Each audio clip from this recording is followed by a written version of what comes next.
తిరుమలలో కలకలం రేగింది. శ్రీవారి పుష్కరిణిలో గుర్తు తెలియని మృతదేహం లభించింది. దీనికి సంబంధించి మరింత సమాచారం మా కరెస్పాండెంట్ ప్రసాద్ అందిస్తారు. ప్రసాద్, చెప్పండి, మృతదేహానికి సంబంధించి వివరాలు ఏమైనా తెలిసాయా? పోలీసులు ఏం చెప్తున్నారు?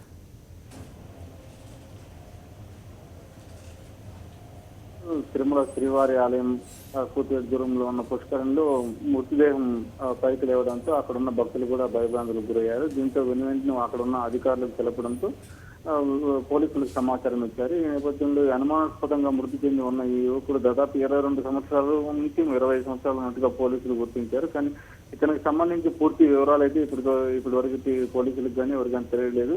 ఈ మృతదేహం సంబంధించి కూడా కేసు నమోదు చేసిన పోలీసులు విచారణ కొనసాగించారు. అనంతరం ఈ మృతదేహాన్ని తిరుమల అశ్విని ఆసుపత్రిలో కూడా తరలించారు.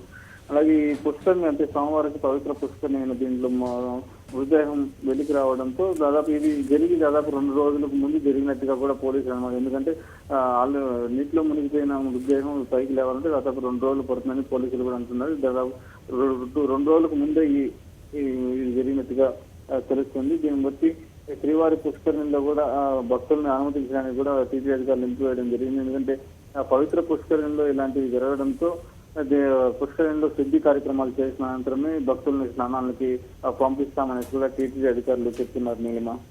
Okay, thank you Prasad.